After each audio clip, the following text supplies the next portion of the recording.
تحریک انصاف کے اسی رہنما شہباز گل سے ان کی قانونی ٹیم نے پمز اسپتال میں ملاقات کی ہے۔ مزید جانتے ہیں ڈان نیوز کے نمائندے شکیل قرار سے۔ شکیل، بتائے گا اس ملاقات سے متعلق کیا معلوم ہو سکا ہے اور شہباز گل کی طبیعت سے متعلق کیا بتایا گیا ہے؟ بورڈ کی جو ہے وہ رپورٹ ابھی تک سامنے نہیں آئی ہے، نہ ہی انہوں نے پولیس کو حوالے کی ہے، اور اپنے جو فائنل ان کا ڈیسیجن ہے شہباز گل کو ہاسپٹل رکھنے کا یا یہاں سے ڈسچارج کرنے کا، ابھی تک کوئی رپورٹ سامنے نہیں آئی ہے، نہ پولیس حکام کے حوالے ہوئی ہے۔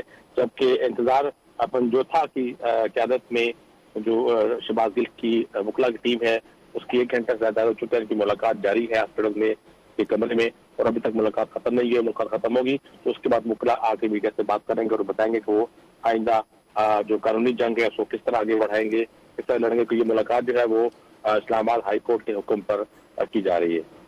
جی شکیل، بہت شکریہ آپ کا۔